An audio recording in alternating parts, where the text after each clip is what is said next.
ਸਤਿ ਸ਼੍ਰੀ ਅਕਾਲ। ਤੁਸੀਂ ਵੇਖ ਰਹੇ ਹੋ ਟੀਵੀ ਪੰਜਾਬ ਤੇ ਮੈਂ ਹਾਂ ਤੁਹਾਡੇ ਨਾਲ ਇੰਦਰਪ੍ਰੀਤ ਕੌਰ ਪੰਨੂ। ਖਬਰਾਂ ਦੇ ਇਸ ਬੁਲੇਟਿਨ ਵਿੱਚ ਤੁਹਾਡਾ ਸਵਾਗਤ ਹੈ। ਸਭ ਤੋਂ ਪਹਿਲਾਂ ਨਜ਼ਰ ਮਾਰਦੇ ਹਾਂ ਹੈਡਲਾਈਨਸ ਤੇ। ਅੰਤਰਰਾਸ਼ਟਰੀ ਵਿਦਿਆਰਥੀਆਂ ਲਈ ਵੱਡੀ ਖਬਰ, ਕੈਨੇਡਾ ਸਰਕਾਰ ਨੇ ਦਿੱਤੀ ਵੱਡੀ ਰਾਹਤ। ਕੈਨੇਡਾ ਤੋਂ ਨੌਕਰੀਆਂ ਬਾਰੇ ਜਾਣਕਾਰੀ, 1 ਮਿਲੀਅਨ ਤੋਂ ਵੱਧ ਨੌਕਰੀਆਂ ਖਾਲੀ। ਕੋਰੋਨਾ ਦਾ ਨਵਾਂ ਰੂਪ ਆਇਆ ਸਾਹਮਣੇ, ਦੇਸ਼ ਨੇ ਲਗਾਈਆਂ ਯਾਤਰਾ ਪਾਬੰਦੀਆਂ। ਅਮਰੀਕਾ ਦੇ ਮਾਲ 'ਚ ਚੱਲੀਆਂ ਗੋਲੀਆਂ, ਗੋਲੀਬਾਰੀ ਵਿੱਚ 6 ਜਾਣੇ ਹੋਏ ਜ਼ਖਮੀ।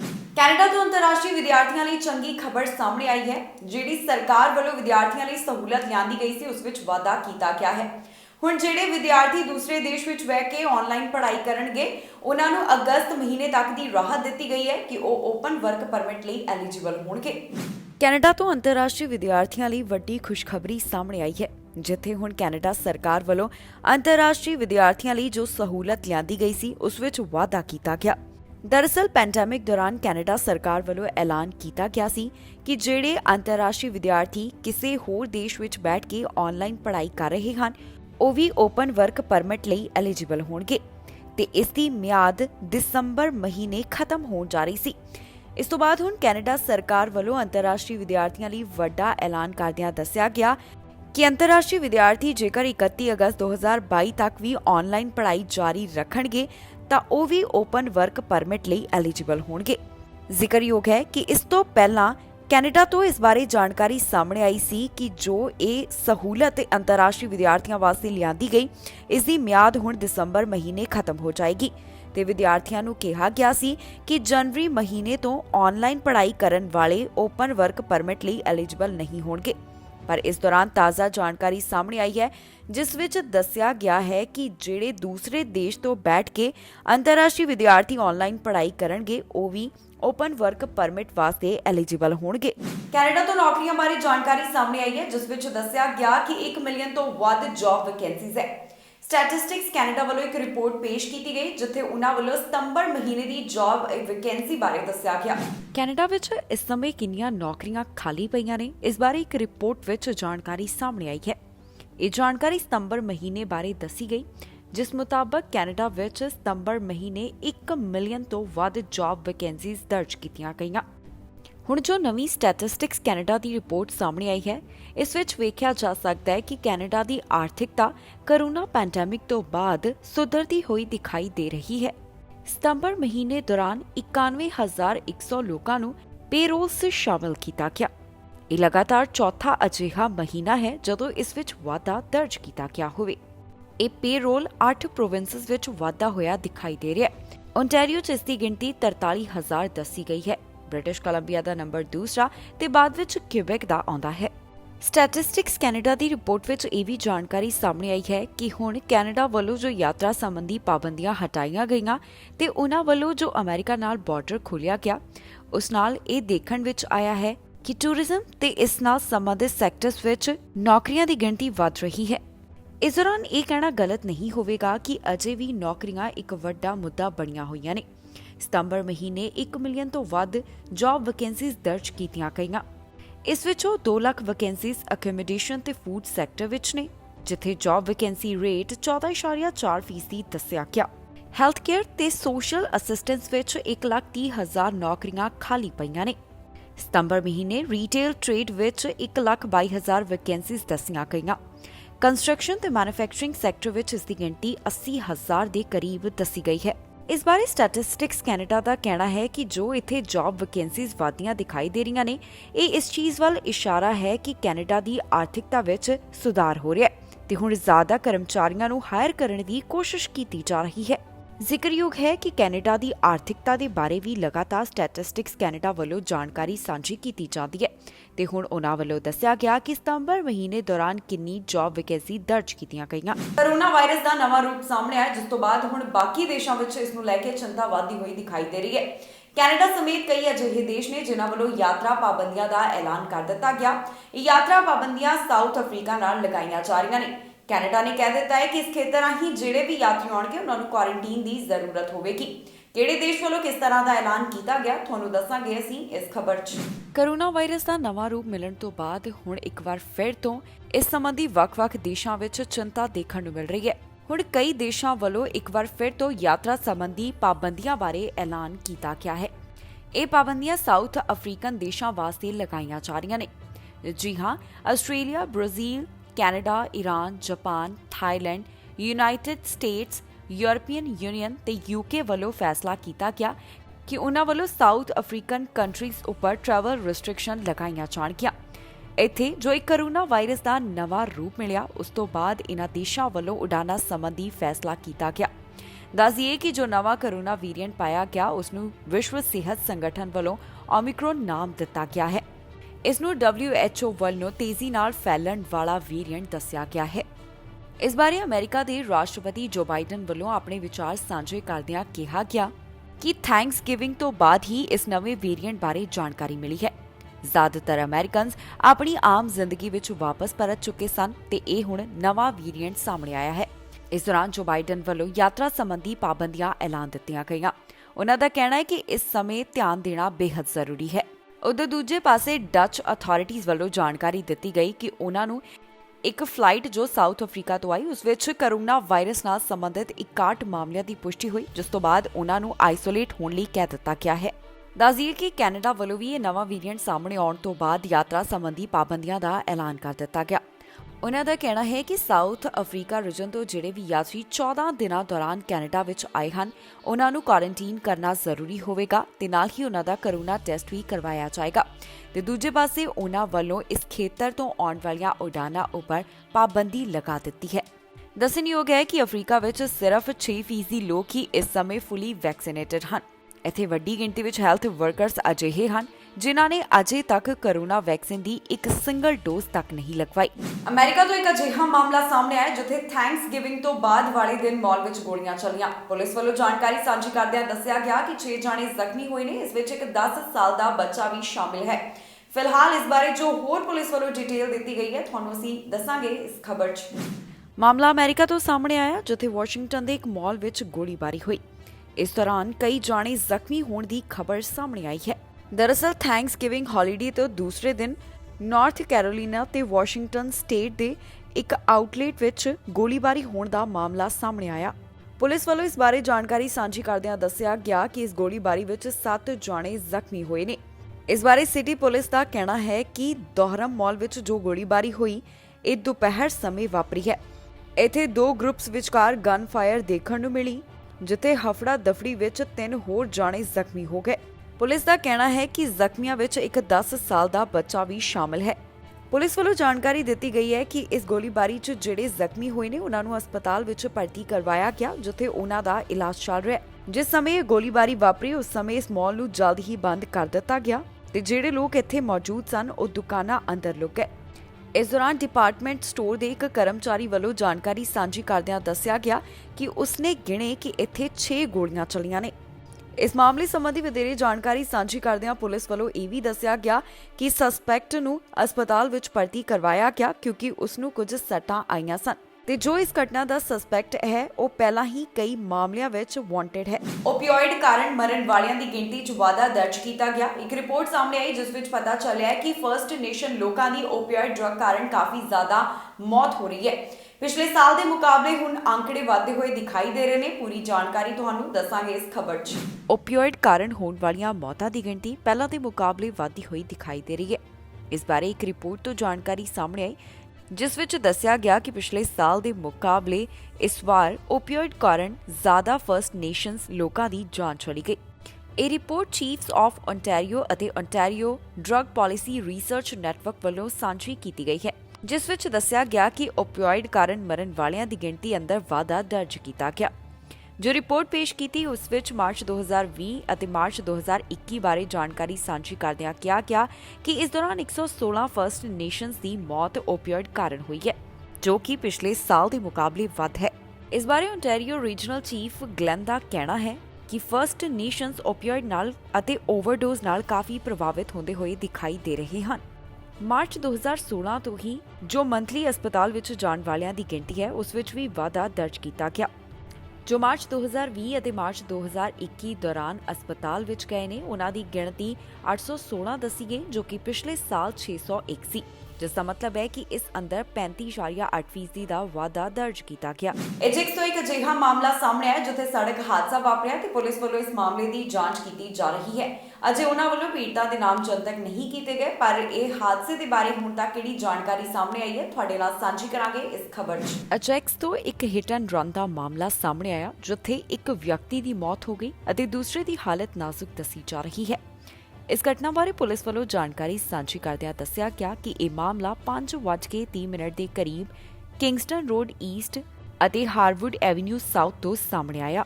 ਪੁਲਿਸ ਵੱਲੋਂ ਦੱਸਿਆ ਗਿਆ ਕਿ ਉਹ ਇਸ ਖੇਤਰ ਵਿੱਚ ਇੱਕ ਸੀਰੀਅਸ ਮੋਟਰ ਵਹੀਕਲ ਕੋਲੀਜਨ ਦੇ ਬਾਰੇ ਜਾਂਚ ਕਰ ਰਹੇ ਸਨ। ਪੁਲਿਸ ਵੱਲੋਂ ਇਸ ਘਟਨਾ ਬਾਰੇ ਟਵੀਟ ਕਰਕੇ ਜਾਣਕਾਰੀ ਸਾਂਝੀ ਕੀਤੀ ਗਈ ਕਿ ਘਟਨਾ ਵਾਲੀ ਥਾਂ ਤੋਂ ਸਸਪੈਕਟ ਫਰਾਰ ਹੋ ਗਿਆ। ਜਾਣਕਾਰੀ ਮੁਤਾਬਕ ਇੱਕ ਰਾਹਗੀਰ ਨੂੰ ਮੌਕੇ ਤੇ ਹੀ ਮ੍ਰਿਤਕ ਐਲਾਨ ਕਰ ਦਿੱਤਾ ਗਿਆ ਤੇ ਡਰਾਈਵਰ ਨੂੰ ਟਰਾਮਾ ਸੈਂਟਰ ਵਿੱਚ ਭਰਤੀ ਕਰਵਾਇਆ ਗਿਆ ਜਿੱਥੇ ਉਸ ਦੀ ਹਾਲਤ ਅਜੇ ਗੰਭੀਰ ਦੱਸੀ ਜਾ ਰਹੀ ਹੈ। ਜਿਸ ਸਮੇਂ ਇਸ ਮਾਮਲੇ ਦੀ ਪੜਤਾਲ ਕੀਤੀ ਜਾ ਰਹੀ ਸੀ ਤਾਂ ਉਸ ਦੌਰਾਨ ਇਸ ਰਸਤੇ ਨੂੰ ਕੁਝ ਦੇਰ ਲਈ ਬੰਦ ਰੱਖਿਆ ਗਿਆ। ਫਿਲਹਾਲ ਪੁਲਿਸ ਵੱਲੋਂ ਪੀੜਤਾਂ ਦੇ ਨਾਮ ਜਨਤਕ ਨਹੀਂ ਕੀਤੇ ਗਏ ਤੇ ਨਾ ਹੀ ਉਹਨਾਂ ਵੱਲੋਂ ਇਸ ਘਟਨਾ ਬਾਰੇ ਹੋਰ ਅੱਗੇ ਦੀ ਜਾਣਕਾਰੀ ਸਾਂਝੀ ਕੀਤੀ ਗਈ ਹੈ। ਇਸ ਬਾਰੇ ਹੁਣ ਤੱਕ ਜੋ ਵੀ ਇਨਫੋਰਮੇਸ਼ਨ ਸਾਹਮਣੇ ਆਈ ਉਸ ਦੀ ਜਾਣਕਾਰੀ ਦੌਰਾਨ ਰੀਜਨਲ ਪੁਲਿਸ ਵੱਲੋਂ ਟਵੀਟ ਰਾਹੀਂ ਸਾਂਝੀ ਕੀਤੀ ਗਈ। ਫਿਲਹਾਲ ਉਹਨਾਂ ਵੱਲੋਂ ਅੱਗੇ ਦੀ ਜਾਂਚ ਕਰਨ ਤੋਂ ਬਾਅਦ ਹੀ ਅਪਡੇਟ ਸਾਂਝੀ ਕੀਤੀ ਜਾਵੇਗੀ। ਕੈਨੇਡਾ ਵਿੱਚ 5 ਸਾਲ ਤੋਂ 11 ਸਾਲ ਦੇ ਬੱਚਿਆਂ ਲਈ ਕੋਰੋਨਾ ਟੀਕੇ ਨੂੰ ਹਰੀ ਝੰਡੀ ਦੇ ਦਿੱਤੀ ਗਈ। ਨੁਨਾਵਤ ਤੋਂ ਜਾਣਕਾਰੀ ਸਾਹਮਣੇ ਆ ਰਹੀ ਹੈ ਕਿ ਕੋਵਿਡ-19 ਵੈਕਸੀਨ ਦੀ ਜੋ ਬੱਚਿਆਂ ਨੂੰ ਟੀਕਾ ਲਗਾਇਆ ਜਾਏਗਾ ਪਹਿਲੀ ਸ਼ਿਪਮੈਂਟ ਪਹੁੰਚਣ ਵਾਲੀ ਹੈ। ਇਹ ਸ਼ਿਪਮੈਂਟ ਸੋਮਵਾਰ ਨੂੰ ਪਹੁੰਚੇਗੀ ਜਿਸ ਬਾਰੇ ਨੁਨਾਵਤ ਸਰਕਾਰ ਵੱਲੋਂ ਦੱਸਿਆ ਗਿਆ। ਕੈਨੇਡਾ ਦੇ ਕਈ ਸੂਬਿਆਂ ਵਿੱਚ 5 ਸਾਲ ਤੋਂ 11 ਸਾਲ ਦੇ ਬੱਚਿਆਂ ਨੂੰ ਕੋਰੋਨਾ ਟੀਕਾ ਲਗਾਉਣ ਦੀ ਸ਼ੁਰੂਆਤ ਕਰ ਦਿੱਤੀ ਗਈ ਹੈ। ਇਸ ਦੌਰਾਨ ਜਾਣਕਾਰੀ ਸਾਹਮਣੇ ਆਈ ਹੈ ਕਿ ਨੁਨਾਵਤ ਨੂੰ ਕੋਵਿਡ-19 ਵੈਕਸੀਨ ਦੀ ਪਹਿਲੀ ਸ਼ਿਪਮੈਂਟ ਮਿਲਣ ਵਾਲੀ ਹੈ ਜੋ ਕਿ ਬੱਚਿਆਂ ਨਾਲ ਜੁੜੀ ਹੋਈ ਹੈ। ਜਾਣਕਾਰੀ ਮੁਤਾਬਕ ਬੱਚਿਆਂ ਦੀ ਕੋਵਿਡ-19 ਵੈਕਸੀਨ ਦਾ ਪਹਿਲਾ ਬੈਚ ਨੁਨਾਵਤ ਨੂੰ ਸੋਮਵਾਰ ਨੂੰ ਮਿਲਣ ਜਾ ਰਿਹਾ ਹੈ।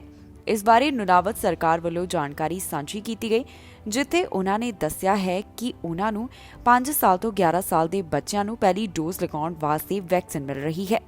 ਹੈਲਥ ਮਿਨਿਸਟਰ ਵੱਲੋਂ ਆਪਣੇ ਵਿਚਾਰ ਸਾਂਝੇ ਕਰਦਿਆਂ ਦੱਸਿਆ ਗਿਆ ਕਿ ਟੈਰੀਟਰੀ ਦੀ ਪੋਪੂਲੇਸ਼ਨ ਵਿੱਚ 15% 5 ਸਾਲ ਤੋਂ 11 ਸਾਲ ਦੇ ਬੱਚਿਆਂ ਦੀ ਆਬਾਦੀ ਹੈ। ਹੁਣ ਨੁਨਾਵਤ ਵਿੱਚ ਵੈਕਸੀਨ ਮਿਲਣ ਤੋਂ ਬਾਅਦ ਹੈਲਥ ਸੈਂਟਰਸ ਅਤੇ ਪਬਲਿਕ ਹੈਲਥ ਜਗ੍ਹਾਵਾਂ ਤੇ ਬੱਚਿਆਂ ਦੀ ਕੋਵਿਡ-19 ਵੈਕਸੀਨ ਦੀ ਅਪਾਇੰਟਮੈਂਟ ਲਈ ਜਾ ਸਕੇਗੀ। ਜ਼ਿਕਰਯੋਗ ਹੈ ਕਿ ਫਾਈਜ਼ਰ ਵੱਲੋਂ 5 ਸਾਲ ਤੋਂ 11 ਸਾਲ ਦੇ ਬੱਚਿਆਂ ਦੇ ਲਈ ਕੋਵਿਡ-19 ਵੈਕਸੀਨ ਦਾ ਜੋ ਟ੍ਰਾਇਲ ਕਰਵਾਇਆ ਗਿਆ ਇਸ ਵਿੱਚ ਬੱਚਿਆਂ ਤੇ ਟੀਕਾ ਪੂਰੀ ਤਰ੍ਹਾਂ ਸੁਰੱਖਿਅਤ ਪਾਇਆ ਗਿਆ ਜਿਸ ਤੋਂ ਬਾਅਦ ਉਨ੍ਹਾਂ ਵੱਲੋਂ ਆਪਣਾ ਡਾਟਾ ਹੈਲਥ ਕੈਨੇਡਾ ਨੂੰ ਭੇਜਿਆ ਗਿਆ ਸੀ। ਹੈਲਥ ਕੈਨੇਡਾ ਵੱਲੋਂ ਇਸ ਡਾਟਾ ਨੂੰ ਚੰਗੀ ਤਰ੍ਹਾਂ ਰਿਵਿਊ ਕੀਤਾ ਗਿਆ ਜਿਸ ਤੋਂ ਬਾਅਦ 5 ਸਾਲ ਤੋਂ 11 ਸਾਲ ਦੇ ਬੱਚਿਆਂ ਨੂੰ ਕੋਰੋਨਾ ਵੈਕਸੀਨ ਲਗਾਉਣ ਸੰਬੰਧੀ ਹਰੀ ਝੰਡੀ ਦੇ ਦਿੱਤੀ ਗਈ ਤੇ ਹੁਣ ਟੈਰੀਟਰੀਜ਼ ਅਤੇ ਕਈ ਸੂਬਿਆਂ ਵਿੱਚ ਕੋਵਿਡ-19 ਵੈਕਸੀਨ ਲਗਾਉਣ ਦੀ ਸ਼ੁਰੂਆਤ ਕਰ ਦਿੱਤੀ ਗਈ ਹੈ ਜੋ ਕਿ ਟੀਕਾ ਬੱਚਿਆਂ ਨੂੰ ਲਗਾਇਆ ਜਾ ਰਿਹਾ ਹੈ। ਕੋਰੋਨਾ ਪਿਲ ਬਾਰੇ ਜਾਣਕਾਰੀ ਸਾਹਮਣੇ ਆਈ ਹੈ ਜਿਸ ਬਾਰੇ ਯੂਐਸ ਰੈਗੂਲੇਟਰਸ ਵੱਲੋਂ ਇਸ ਨੂੰ ਇਫੈਕਟਿਵ ਦੱਸਿਆ ਗਿਆ ਹੈ। ਯੂਐਸ ਰੈਗੂਲੇਟਰਸ ਦਾ ਕਹਿਣਾ ਹੈ ਕਿ ਕੋਰੋਨਾ ਵਾਇਰਸ ਦੀ ਜੋ ਮਰਕ ਵੱਲੋਂ ਪਿਲ ਤਿਆਰ ਕੀਤੀ ਗਈ ਹੈ ਇਹ ਕੋਰੋਨਾ ਵਾਇਰਸ ਦੇ ਖਿਲਾਫ ਅਸਰਦਾਰ ਹੈ। ਕੋਰੋਨਾ ਵਾਇਰਸ ਦੇ ਖਿਲਾਫ ਪਿਲ ਬਾਰੇ ਯੂਐਸ ਰੈਗੂਲੇਟਰਸ ਵੱਲੋਂ ਜਾਣਕਾਰੀ ਸਾਂਝੀ ਕੀਤੀ ਗਈ। ਯੂਐਸ ਰੈਗੂਲੇਟਰਸ ਦਾ ਕਹਿਣਾ ਹੈ ਕਿ ਮਰਕਸ ਦੀ ਕੋਵਿਡ-19 ਪਿਲ ਕੋਰੋਨਾ ਵਾਇਰਸ ਦੇ ਖਿਲਾਫ ਅਸਰਦਾਰ ਹੈ। ਜੀ ਹਾਂ, ਯੂਐਸ ਫੈਡਰਲ ਹੈਲਥ ਰੈਗੂਲੇਟਰਸ ਵੱਲੋਂ ਜਾਣਕਾਰੀ ਦਿੱਤੀ ਗਈ ਕਿ ਐਕਸਪੈਰੀਮੈਂਟਲ ਕੋਵਿਡ-19 ਪਿਲ ਜੋ ਕਿ ਮਰਕ ਵੱਲੋਂ ਤਿਆਰ ਕੀਤੀ ਗਈ ਹੈ ਉਸ ਦੇ ਨਤੀਜੇ ਇਫੈਕਟਿਵ ਸਾਹਮਣੇ ਆਏ ਹਨ। ਫੂਡ ਐਂਡ ਡਰੱਗ ਐਡਮਿਨਿਸਟ੍ਰੇਸ਼ਨ ਵੱਲੋਂ ਇਸ ਬਾਰੇ ਜਾਣਕਾਰੀ ਸਾਂਝੀ ਕੀਤੀ ਗਈ ਹੈ ਤੇ ਉਨ੍ਹਾਂ ਵੱਲੋਂ ਅਗਲੇ ਹਫ਼ਤੇ ਇਸ ਸੰਬੰਧ ਵਿੱਚ ਮਾਹਰਾਂ ਦੇ ਨਾਲ ਮੀਟਿੰਗ ਕੀਤੀ ਜਾਵੇਗੀ ਜਿੱਥੇ ਇਸ ਪਿਲ ਦੀ ਸੁਰੱਖਿਆ ਅਤੇ ਇਫੈਕਟਿਵਨੈਸ ਬਾਰੇ ਗੱਲਬਾਤ ਕੀਤੀ ਜਾਵੇਗੀ। ਇਸ ਬਾਰੇ FDA ਵਿਗਿਆਨੀਆਂ ਵੱਲੋਂ ਜਾਣਕਾਰੀ ਦਿੱਤੀ ਗਈ ਹੈ ਕਿ ਉਹਨਾਂ ਵੱਲੋਂ ਇਸ ਦੇ ਪੋਟੈਂਸ਼ੀਅਲ ਰਿਸਕ ਅਤੇ ਹੋਰ ਕਈ ਚੀਜ਼ਾਂ ਨੂੰ ਰਿਵਿਊ ਕੀਤਾ ਗਿਆ ਹੈ। For those of your viewers who are familiar with another antiviral medication that we use against influenza that we call oseltamivir or Tamiflu, this is a similar kind of product. And particularly what it is, as you very correctly pointed out, that shows efficacy against preventing severe disease in patients who have COVID-19, provided that they're treated early on in their course of symptoms and that they have risk factors for progressing to severe disease. It certainly has that potential. I would say that amongst other things, the fact that it's pill means you don't need all of the infrastructure that goes with the administration of intravenous medications, which up until this point is what we've had for therapeutics for COVID-19. The trial that this approval is based on showed a 50% relative risk reduction in severe disease, i.e. people either needing to be hospitalized or dying from COVID-19, that is certainly not a small relative risk benefit, because if at the end of the day, if you can stop people from needing to go into hospital, then that actually both obviously helps that individual patient as well as helps the healthcare system. Federal ਸਰਕਾਰ ਵੱਲੋਂ parliament ਵਿੱਚ ਇੱਕ bill ਪੇਸ਼ ਕੀਤਾ ਗਿਆ ਜੋ ਕਿ ਵਰਕਰਾਂ ਨਾਲ ਜੁੜਿਆ ਹੋਇਆ ਹੈ। ਇਸ ਬਿੱਲ ਦੇ ਵਿੱਚ ਜ਼ਿਕਰ ਕੀਤਾ ਗਿਆ ਹੈ ਕਿ ਵਰਕਰਾਂ ਨੂੰ 10 ਦਿਨਾਂ ਦੀ ਪੇਡ ਲੀਵ ਦਿੱਤੀ ਜਾਵੇਗੀ। ਇਸ ਬਿੱਲ ਵਿੱਚ ਹੋਰ ਕਿਹੜੀਆਂ ਗੱਲਾਂ ਦਾ ਜ਼ਿਕਰ ਹੈ ਤੇ ਵਰਕਰਾਂ ਲਈ ਕਿਵੇਂ ਫਾਇਦੇਮੰਦ ਹੈ, ਤੁਹਾਨੂੰ ਦੱਸਾਂਗੇ ਅਸੀਂ ਇਸ ਖਬਰ 'ਚ। ਫੈਡਰਲ ਸਰਕਾਰ ਵੱਲੋਂ ਪਾਰਲੀਮੈਂਟ ਵਿੱਚ ਇੱਕ ਨਵਾਂ ਬਿੱਲ ਪੇਸ਼ ਕੀਤਾ ਗਿਆ। ਇਹ ਬਿੱਲ ਵਰਕਰਾਂ ਦੇ ਬਾਰੇ ਹੈ। ਇਸ ਨਾਲ ਵਰਕਰਾਂ ਨੂੰ 10 ਦਿਨਾਂ ਦੀ ਪੇਡ ਸਿਕ ਲੀਵ ਦਿੱਤੀ ਜਾ ਸਕੇਗੀ। ਜੀ ਹਾਂ, ਕੈਨੇਡਾ ਵਿੱਚ ਫੈਡਰਲ ਚੋਣਾਂ ਤੋਂ ਬਾਅਦ ਮੁੜ ਤੋਂ ਪਾਰਲੀਮੈਂਟ ਦੀ ਸ਼ੁਰੂਆਤ ਹੋ ਚੁੱਕੀ ਹੈ। ਪਾਰਲੀਮੈਂਟ ਵਿੱਚ ਹੁਣ ਫੈਡਰਲ ਲਿਬਰਲਸ ਵੱਲੋਂ ਇੱਕ ਬਿੱਲ ਪੇਸ਼ ਕੀਤਾ ਗਿਆ, ਜਿਸ ਨਾਲ ਹੁਣ ਫੈਡਰਲ ਪੱਧਰ ਤੇ ਰੈਗੂਲੇਟਡ ਵਰਕਰਾਂ ਨੂੰ 10 ਦਿਨ ਦੀ ਪੇਡ ਸਿਕ ਲੀਵ ਦਿੱਤੀ ਜਾ ਸਕੇਗੀ। ਇਸ ਤੋਂ ਇਲਾਵਾ 2 ਨਵੇਂ ਕ੍ਰਿਮੀਨਲ ਕੋਡ ਅਪਰਾਧਾਂ ਨੂੰ ਹੋਂਦ ਵਿੱਚ ਲਿਆਂਦਾ ਜਾਵੇਗਾ, ਜਿਸ ਦੇ ਹੇਠ ਹੈਲਥ ਕੇਅਰ ਵਰਕਰਾਂ ਨੂੰ ਨਿਸ਼ਾਨਾ ਬਣਾਉਣ ਵਾਲੇ ਲੋਕਾਂ ਤੇ ਕਾਰਵਾਈ ਕੀਤੀ ਜਾਵੇਗੀ। ਦੱਸ ਦਈਏ ਕਿ ਕੈਨੇਡਾ ਦੀਆਂ ਵੱਖ-ਵੱਖ ਥਾਵਾਂ ਤੇ ਖਾਸ ਕਰ ਹਸਪਤਾਲ ਅਤੇ ਸਕੂਲਾਂ ਦੇ ਬਾਹਰ ਪ੍ਰਦਰਸ਼ਨ ਦੇਖਣ ਨੂੰ ਮਿਲੇ। ਸਰਕਾਰ ਵੱਲੋਂ ਪਹਿਲਾਂ ਵੀ ਇਸ ਬਾਰੇ ਵਿਚਾਰ ਸਾਂਝੇ ਕੀਤੇ ਗਏ ਸਨ। ਲਿਬਰਲ ਸਰਕਾਰ ਵੱਲੋਂ ਕਿਹਾ ਗਿਆ ਸੀ ਕਿ ਜਿਹੜੇ ਹੈਲਥ ਵਰਕਰਾਂ ਨੂੰ ਨਿਸ਼ਾਨਾ ਬਣਾਉਂਦੇ ਹਨ, ਉਨ੍ਹਾਂ ਤੇ ਕਾਰਵਾਈ ਕੀਤੀ ਜਾਵੇਗੀ। ਉਧਰ ਦੂਜੇ ਪਾਸੇ ਦੱਸ ਦਈਏ ਕਿ ਲੇਬਰ ਮੰਤਰੀ ਵੱਲੋਂ ਵੀ ਹੁਣ ਜੋ ਨਵਾਂ ਪਾਰਲੀਮੈਂਟ ਵਿੱਚ ਬਿੱਲ ਪੇਸ਼ ਕੀਤਾ ਗਿਆ, ਜੋ ਵਰਕਰਾਂ ਨਾਲ ਜੁੜਿਆ ਹੋਇਆ ਹੈ, ਉਸ ਬਾਰੇ ਆਪਣੇ ਵਿਚਾਰ ਸਾਂਝੇ ਕੀਤੇ ਗਏ। ਉਨ੍ਹਾਂ ਦਾ ਕਹਿਣਾ ਹੈ ਕਿ ਸਿਕ ਲੀਵ ਨਾਲ ਸੋਸ਼ਲ ਸੇਫਟੀ ਨੂੰ ਬਿਹਤਰ ਬਣਾਇਆ ਜਾ ਸਕੇਗਾ। ਉਨ੍ਹਾਂ ਕਿਹਾ ਕਿ ਇਸ ਦੀ ਅਹਿਮੀਅਤ ਪੈਂਡੈਮਿਕ ਦੌਰਾਨ ਮਹਿਸੂਸ ਕੀਤੀ ਗਈ ਸੀ, ਜਿਸ ਕਾਰਨ ਇਹ ਬਿੱਲ ਲਿਆਂਦਾ ਗਿਆ। ਇਸ ਬਾਰੇ ਲਿਬਰਲਸ ਨੂੰ ਆਸ ਹੈ ਕਿ ਕਾਨੂੰਨ ਨੂੰ ਜਲਦ ਹੀ ਪਾਰਲੀਮੈਂਟ ਵਿੱਚ ਮਨਜ਼ੂਰੀ ਦਿੱਤੀ ਜਾ ਸਕਦੀ ਹੈ। ਪ੍ਰਧਾਨ ਮੰਤਰੀ ਜਸਟਿਨ ਟਰੂਡੋ ਵੱਲੋਂ ਬ੍ਰਿਟਿਸ਼ ਕੋਲੰਬੀਆ ਦੇ ਹੜ੍ਹ ਪ੍ਰਭਾਵਿਤ ਖੇਤਰਾਂ ਦਾ ਦੌਰਾ ਕੀਤਾ ਗਿਆ ਤੇ ਉਨ੍ਹਾਂ ਵੱਲੋਂ ਇਸ ਬਾਰੇ ਆਪਣੇ ਵਿਚਾਰ ਸਾਂਝੇ ਕੀਤੇ ਗਏ। ਪ੍ਰਧਾਨ ਮੰਤਰੀ ਜਸਟਿਨ ਟਰੂਡੋ ਵੱਲੋਂ ਰਾਹਤ ਦੇਣ ਬਾਰੇ ਵੀ ਇੱਥੇ ਦੱਸਿਆ ਗਿਆ। ਕੀ ਕਿਹਾ ਉਹਨਾਂ ਨੇ, ਜਾਣੋ ਇਸ ਖਬਰ ਰਾਹੀਂ। ਪ੍ਰਧਾਨ ਮੰਤਰੀ ਜਸਟਿਨ ਟਰੂਡੋ ਵੱਲੋਂ ਬ੍ਰਿਟਿਸ਼ ਕੋਲੰਬੀਆ ਦੇ ਹੜ੍ਹ ਪ੍ਰਭਾਵਿਤ ਖੇਤਰਾਂ ਦਾ ਦੌਰਾ ਕੀਤਾ ਗਿਆ। ਬ੍ਰਿਟਿਸ਼ ਕੋਲੰਬੀਆ ਵਿੱਚ ਇਸ ਸਮੇਂ ਜੋ ਹੜ੍ਹ ਕਾਰਨ ਹਾਲਾਤ ਬਣੇ ਹੋਏ ਨੇ, ਇਸ ਬਾਰੇ ਪ੍ਰਧਾਨ ਮੰਤਰੀ ਜਸਟਿਨ ਟਰੂਡੋ ਵੱਲੋਂ ਆਪਣੀ ਚਿੰਤਾ ਦਾ ਪ੍ਰਗਟਾਵਾ ਕੀਤਾ ਗਿਆ ਤੇ ਨਾਲ ਹੀ ਉਨ੍ਹਾਂ ਵੱਲੋਂ ਫਲੱਡ ਡੋਨੇਸ਼ਨਸ ਨੂੰ ਮੈਚ ਕਰਨ ਸੰਬੰਧੀ ਵੀ ਵਾਅਦਾ ਕੀਤਾ ਗਿਆ। ਬ੍ਰਿਟਿਸ਼ ਕੋਲੰਬੀਆ ਵਿੱਚ ਫੈਡਰਲ ਸਰਕਾਰ ਤੇ ਸੂਬਾ ਸਰਕਾਰ ਵੱਲੋਂ ਇਕੱਠਿਆਂ ਇਹ ਫੈਸਲਾ ਕੀਤਾ ਗਿਆ ਕਿ ਉਨ੍ਹਾਂ ਵੱਲੋਂ ਕੈਨੇਡੀਅਨਸ ਦੇ ਰੈੱਡ ਕਰਾਸ ਫਲੱਡ ਰਿਲੀਫ ਨੂੰ ਦਿੱਤੇ ਜਾਣ ਵਾਲੇ ਡੋਨੇਸ਼ਨ ਨੂੰ ਮੈਚ ਕੀਤਾ ਜਾਵੇਗਾ। ਇਸ ਦੌਰਾਨ ਪ੍ਰਧਾਨ ਮੰਤਰੀ ਜਸਟਿਨ ਟਰੂਡੋ ਵੱਲੋਂ ਜੋ ਇੱਥੇ ਬ੍ਰਿਟਿਸ਼ ਕੋਲੰਬੀਆ ਵਿੱਚ ਹਾਲਾਤ ਬਣੇ ਹੋਏ ਨੇ, ਉਸ ਦਾ ਜ਼ਿਕਰ ਕਰਦਿਆਂ ਦੱਸਿਆ ਗਿਆ ਕਿ ਇੱਥੇ ਕਈ ਜਗ੍ਹਾ ਤੇ ਕਾਫੀ ਨੁਕਸਾਨ ਹੋ ਚੁੱਕਿਆ ਹੈ। ਹੁਣ ਸਰਕਾਰ ਵੱਲੋਂ ਇਸ ਸੰਬੰਧੀ ਕਿਸ ਤਰ੍ਹਾਂ ਕੰਮ ਕੀਤਾ ਜਾਵੇਗਾ, ਇਹ ਵੀ ਪ੍ਰਧਾਨ ਮੰਤਰੀ ਜਸਟਿਨ ਟਰੂਡੋ ਦੱਸਦੇ ਹੋਏ ਨਜ਼ਰ ਆਏ। ਉਹਨਾਂ ਦਾ ਕੀ ਕਹਿਣਾ ਹੈ, ਆਓ ਤੁਹਾਨੂੰ ਸੁਣਾਉਂਦੇ ਹਾਂ ਉਹਨਾਂ ਦੀ ਜ਼ੁਬਾਨੀ। One of the things that John and I agreed on and have always agreed on is the need to have people's backs during tough times, and that's exactly what we've been focused on and exactly the work that we are doing. This afternoon, when I got to visit Abbotsford and see so many of the extraordinary community volunteers, members of the Canadian Armed Forces, emergency responders, and just leaders on the ground who are devastated and heartbroken, but also stepping up to be there, not just for themselves, but for their community, for their neighbours. It really does show the strength of British Columbians, the strength of Canadians, in that we're there for each other. We have each other's backs, and that's what allows and enables your governments to do that as well. Our first priority is to be there for people, which is why we've deployed over 500 Canadian Armed Forces members with helicopters and planes, almost $4.5 million straight to First Nations communities immediately to help them through this moment, and over $4 million for the Port of Vancouver. And as John just said, really pleased that the federal government and the provincial government are matching donations with the Red Cross. So $1 donated by you results in $3 of support for people on the ground who desperately need it. So as always, as Canadians are watching across this country, and hearts are going out to folks who are working really, really hard to rebuild their lives and build a stronger future, send them your support, because this is what we do as Canadians. We're there for each other. Premier and I spoke about the support that's needed both right now and into the weeks and months and, yes, years to come and we will be there. Canada ਵਿੱਚ ਵੱਡੀ ਪੱਧਰ ਉੱਪਰ ਲੋਕਾਂ ਵੱਲੋਂ ਕੋਵਿਡ-19 vaccine ਲਗਾਈ ਗਈ ਹੈ। ਇੱਥੇ 86% ਤੋਂ ਵੱਧ ਆਬਾਦੀ ਉਹ ਹੈ ਜਿਨ੍ਹਾਂ ਨੇ ਕੋਵਿਡ-19 ਵੈਕਸੀਨ ਦੇ ਦੋਨੋਂ ਸ਼ਾਟਸ ਹਾਸਲ ਕੀਤੇ। ਸੂਬਿਆਂ ਵਿੱਚ ਇਸ ਵੈਕਸੀਨ ਦੇ ਕੀ ਹਾਲਾਤ ਬਣੇ ਹੋਏ ਨੇ, ਕਿੰਨੇ ਲੋਕਾਂ ਵੱਲੋਂ ਕੋਰੋਨਾ ਵੈਕਸੀਨ ਦੀ ਪਹਿਲੀ ਡੋਜ਼ ਤੇ ਦੋਨੋਂ ਡੋਜ਼ ਲਗਵਾ ਲਈਆਂ ਗਈਆਂ, ਤੁਹਾਨੂੰ ਦੱਸਾਂਗੇ ਅਸੀਂ ਇਸ ਖਬਰ 'ਚ। ਕੈਨੇਡਾ ਵਿੱਚ ਕਿਸ ਸੂਬੇ ਅੰਦਰ ਵੈਕਸੀਨੇਸ਼ਨ ਰੇਟ ਕੀ ਹੈ, ਇਸ ਬਾਰੇ ਜਾਣਕਾਰੀ ਸਾਹਮਣੇ ਆਈ ਹੈ। ਦੱਸ ਦਈਏ ਕਿ ਕੈਨੇਡਾ 'ਚ 86% ਤੋਂ ਵੱਧ ਆਬਾਦੀ ਇਸ ਸਮੇਂ ਫੁੱਲੀ ਵੈਕਸੀਨੇਟਡ ਹੈ। ਇਸ ਤੋਂ ਇਲਾਵਾ ਕੈਨੇਡਾ ਵਿੱਚ 90.13% ਆਬਾਦੀ ਉਹ ਹੈ ਜਿਨ੍ਹਾਂ ਵੱਲੋਂ ਘੱਟੋ-ਘੱਟ ਕੋਵਿਡ-19 ਵੈਕਸੀਨ ਦੀ ਇੱਕ ਡੋਜ਼ ਹਾਸਲ ਕੀਤੀ ਗਈ। ਤੇ ਸੂਬਿਆਂ 'ਚ ਇਸ ਸਮੇਂ ਵੈਕਸੀਨੇਸ਼ਨ ਰੇਟ ਕੀ ਹੈ, ਇਸ ਬਾਰੇ ਵੀ ਪਤਾ ਚੱਲਿਆ।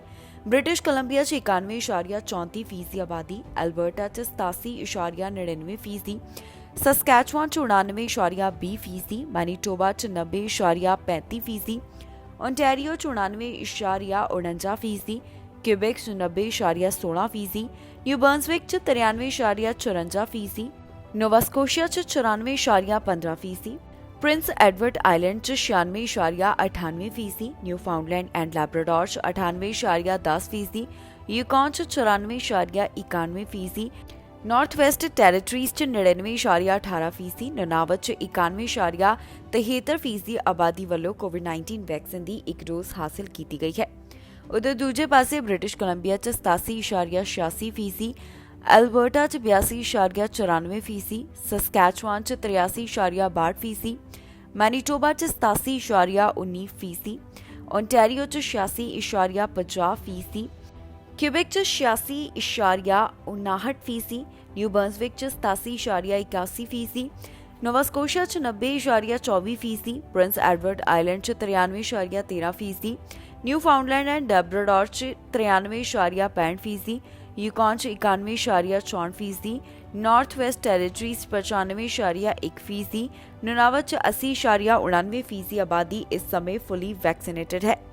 ਜ਼ਿਕਰਯੋਗ ਹੈ ਕਿ ਕੈਨੇਡਾ 'ਚ ਹੁਣ 5 ਸਾਲ ਤੋਂ 11 ਸਾਲ ਦੇ ਬੱਚਿਆਂ ਲਈ ਵੀ ਕੋਵਿਡ-19 ਵੈਕਸੀਨ ਮਨਜ਼ੂਰ ਕਰ ਲਈ ਗਈ ਹੈ ਤੇ ਹੁਣ ਬੱਚਿਆਂ ਨੂੰ ਸੂਬਿਆਂ 'ਚ ਵੈਕਸੀਨ ਲਗਾਉਣ ਦੀ ਸ਼ੁਰੂਆਤ ਵੀ ਕਰ ਦਿੱਤੀ ਗਈ ਹੈ, ਜਿਸ ਬਾਰੇ ਸਮੇਂ-ਸਮੇਂ ਤੇ ਅਪਡੇਟ ਸਾਂਝੀ ਕੀਤੀ ਜਾ ਰਹੀ ਹੈ। ਇਸ ਖਬਰ 'ਚ ਜਾਣਕਾਰੀ ਤੁਹਾਡੇ ਨਾਲ ਸਾਂਝੀ ਕਰਾਂਗੇ ਕਿ ਕੈਨੇਡਾ ਦੇ ਕਿਸੇ ਹਿੱਸੇ ਤੋਂ ਕਿੰਨੇ ਕੋਰੋਨਾ ਵਾਇਰਸ ਦੇ ਮਾਮਲੇ ਸਾਹਮਣੇ ਆਏ, ਇਸ ਸਮੇਂ ਸੂਬਿਆਂ 'ਚ ਕੋਰੋਨਾ ਵਾਇਰਸ ਦੇ ਕੀ ਹਾਲਾਤ ਬਣੇ ਹੋਏ ਨੇ, ਜਾਣਕਾਰੀ ਤੁਹਾਨੂੰ ਦੇਵਾਂਗੇ ਇਸ ਖਬਰ 'ਚ। ओंटारियो ਤੋਂ 24 ਘੰਟਿਆਂ ਦੌਰਾਨ 800 ਤੋਂ ਵੱਧ ਕੋਰੋਨਾ ਵਾਇਰਸ ਦੇ ਮਾਮਲੇ ਦਰਜ ਕੀਤੇ ਗਏ। ਇਨ੍ਹਾਂ 24 ਘੰਟਿਆਂ ਦੌਰਾਨ ओंटारियो ਤੋਂ 854 ਮਾਮਲਿਆਂ ਦੀ ਪੁਸ਼ਟੀ ਹੋਈ ਹੈ ਤੇ 2 ਮੌਤਾਂ ਇਸ ਵਾਇਰਸ ਕਾਰਨ ਹੋ ਚੁੱਕੀਆਂ ਨੇ। ਹੁਣ ਤੱਕ ਸੂਬੇ 'ਚ ਕੁੱਲ 6,16,051 ਕੋਰੋਨਾ ਦੇ ਮਾਮਲੇ ਸਾਹਮਣੇ ਆ ਚੁੱਕੇ ਨੇ, ਜਿਹੜੇ 24 ਘੰਟਿਆਂ ਦੌਰਾਨ ਮਾਮਲੇ ਦਰਜ ਕੀਤੇ ਗਏ। ਇਨ੍ਹਾਂ ਵਿੱਚ 451 ਅਨਵੈਕਸੀਨੇਟਡ, 23 ਪਾਰਸ਼ਲੀ ਵੈਕਸੀਨੇਟਡ ਤੇ 31 ਉਹ ਸਨ ਜਿਨ੍ਹਾਂ ਦਾ ਵੈਕਸੀਨੇਸ਼ਨ ਸਟੇਟਸ ਨਹੀਂ ਪਤਾ। ਜਾਣਕਾਰੀ ਮੁਤਾਬਕ ਇੱਥੇ ਹਸਪਤਾਲ ਵਿੱਚ 254 ਮਰੀਜ਼ ਹਨ। ਇਸ ਦੇ ਨਾਲ ਹੀ ਇੰਟੈਂਸਿਵ ਕੇਅਰ ਅਧੀਨ ਮਰੀਜ਼ਾਂ ਦੀ ਗਿਣਤੀ 134 ਦੱਸੀ ਗਈ ਹੈ। ਦੱਸ ਦਈਏ ਕਿ ਟੋਰਾਂਟੋ ਤੋਂ 24 ਘੰਟਿਆਂ ਦੌਰਾਨ 97, ਵਿੰਡਸਰ ਐਸੈਕਸ ਤੋਂ 82, ਯਾਰਕ ਰੀਜਨ ਤੋਂ 48, ਪੀਲ ਰੀਜਨ ਤੋਂ 47, ਆਟਵਾ ਤੋਂ 44, ਸਡਬਰੀ ਤੋਂ 43 ਮਾਮਲਿਆਂ ਦੀ ਪੁਸ਼ਟੀ ਹੋਈ ਹੈ। ਇੱਥੇ ਟੈਸਟ ਪੋਜ਼ਿਟਿਵਿਟੀ ਰੇਟ 2.3% ਦੱਸਿਆ ਗਿਆ। ਐਕਟਿਵ ਕੇਸਿਸ ਦੀ ਗਿਣਤੀ ਸੂਬੇ 'ਚ 6,079 ਦੇ ਕਰੀਬ ਦੱਸੀ ਗਈ ਹੈ ਤੇ ਰਿਕਵਰਡ ਕੇਸਿਸ ਦਾ ਅੰਕੜਾ 5,99,979 ਦੇ ਕਰੀਬ ਦੱਸਿਆ ਗਿਆ। ਕਿਬੇਕ ਤੋਂ ਇੱਕ ਵਾਰ ਫਿਰ ਤੋਂ 1000 ਤੋਂ ਵੱਧ ਮਾਮਲੇ ਦਰਜ ਕੀਤੇ ਗਏ। ਬੀਤੇ 24 ਘੰਟਿਆਂ ਦੌਰਾਨ ਸੂਬੇ ਤੋਂ 1,171 ਮਾਮਲਿਆਂ ਦੀ ਪੁਸ਼ਟੀ ਹੋਈ ਹੈ ਤੇ 3 ਮੌਤਾਂ ਇਸ ਵਾਇਰਸ ਕਾਰਨ ਹੋ ਗਈਆਂ। ਇੱਥੇ ਕੁੱਲ ਹੁਣ ਤੱਕ 4,45,756 ਕੋਰੋਨਾ ਦੇ ਮਾਮਲੇ ਸਾਹਮਣੇ ਆ ਚੁੱਕੇ ਨੇ। 11,574 ਮੌਤਾਂ ਇਸ ਵਾਇਰਸ ਕਾਰਨ ਹੋ ਚੁੱਕੀਆਂ ਨੇ। ਹਸਪਤਾਲ ਵਿੱਚ 205 ਮਰੀਜ਼ਾਂ ਦੀ ਗਿਣਤੀ ਦੱਸੀ ਜਾ ਰਹੀ ਹੈ, ਜਿਨ੍ਹਾਂ ਵਿੱਚੋਂ 48 ਇੰਟੈਂਸਿਵ ਕੇਅਰ ਅਧੀਨ ਹਨ। ਇੱਥੇ ਵੈਕਸੀਨੇਸ਼ਨ ਦੀ ਜਾਣਕਾਰੀ ਮੁਤਾਬਕ 84% ਆਬਾਦੀ ਵੱਲੋਂ ਕੋਵਿਡ-19 ਵੈਕਸੀਨ ਦੀ ਘੱਟੋ-ਘੱਟ ਇੱਕ ਡੋਜ਼ ਹਾਸਿਲ ਕੀਤੀ ਗਈ ਹੈ ਤੇ 81% ਆਬਾਦੀ ਉਹ ਹੈ ਜਿਨ੍ਹਾਂ ਨੇ ਕੋਵਿਡ-19 ਵੈਕਸੀਨ ਦੇ ਦੋਨੋਂ ਸ਼ਾਟਸ ਲਗਵਾ ਲਏ। ਕੈਨੇਡਾ ਵਿੱਚ ਹੁਣ ਤੱਕ ਕੁੱਲ 1.7 ਮਿਲੀਅਨ ਤੋਂ ਵੱਧ ਕੋਰੋਨਾ ਦੇ ਮਾਮਲੇ ਸਾਹਮਣੇ ਆ ਚੁੱਕੇ ਨੇ। 29,623 ਮੌਤਾਂ ਇਸ ਵਾਇਰਸ ਕਾਰਨ ਹੋ ਚੁੱਕੀਆਂ ਨੇ। ਇੱਥੇ ਐਕਟਿਵ ਕੇਸਿਸ ਦੀ ਗਿਣਤੀ 26,467 ਹੈ, ਜਿਨ੍ਹਾਂ ਵਿੱਚੋਂ 25,987 ਮਾਈਲਡ ਕੰਡੀਸ਼ਨ ਅਤੇ 480 ਸੀਰੀਅਸ ਕੰਡੀਸ਼ਨ ਵਿੱਚ ਦੱਸੇ ਗਏ ਨੇ। ਕੈਨੇਡਾ 'ਚ ਰਿਕਵਰਡ ਕੇਸਿਸ ਦਾ ਅੰਕੜਾ 1.7 ਮਿਲੀਅਨ ਤੋਂ ਵੱਧ ਦਾ ਹੈ। ਇਸ ਦੇ ਨਾਲ ਹੀ ਜਾਂਦੇ ਇੱਕ ਵਾਰ ਫਿਰ ਤੋਂ ਨਜ਼ਰ ਮਾਰਦੇ ਹਾਂ ਹੈਡਲਾਈਨਸ ਤੇ। ਅੰਤਰਰਾਸ਼ਟਰੀ ਵਿਦਿਆਰਥੀਆਂ ਲਈ ਵੱਡੀ ਖਬਰ, ਕੈਨੇਡਾ ਸਰਕਾਰ ਨੇ ਦਿੱਤੀ ਵੱਡੀ ਰਾਹਤ। ਕੈਨੇਡਾ ਤੋਂ ਨੌਕਰੀਆਂ ਬਾਰੇ ਜਾਣਕਾਰੀ, 1 ਮਿਲੀਅਨ ਤੋਂ ਵੱਧ ਨੌਕਰੀਆਂ ਖਾਲੀ। ਕਰੋਨਾ ਦਾ ਨਵਾਂ ਰੂਪ ਆਇਆ ਸਾਹਮਣੇ, ਦੇਸ਼ ਨੇ ਲਗਾਈਆਂ ਯਾਤਰਾ ਪਾਬੰਦੀਆਂ। ਅਮਰੀਕਾ ਦੇ ਮਾਲ 'ਚ ਚੱਲੀਆਂ ਗੋਲੀਆਂ, ਗੋਲੀਬਾਰੀ ਵਿੱਚ 6 ਜਾਣੇ ਹੋਏ ਜ਼ਖਮੀ। ਖਬਰਾਂ ਦੇ ਇਸ ਬੁਲੇਟਿਨ ਵਿੱਚ ਇੰਨਾ ਹੀ। ਨਵੀਆਂ ਤੇ ਤਾਜ਼ੀਆਂ ਖਬਰਾਂ ਲੈ ਕੇ ਫਿਰ ਤੋਂ ਹਾਜ਼ਰ ਹੋਵਾਂਗੇ। ਫਿਲਹਾਲ ਮੈਨੂੰ ਦਰਪ੍ਰੀਤ ਕੌਰ ਪੰਨੂ ਨੂੰ ਦਿਓ ਇਜਾਜ਼ਤ ਤੇ ਤੁਸੀਂ ਵੇਖਦੇ ਰਹੋ ਟੀਵੀ ਪੰਜਾਬ।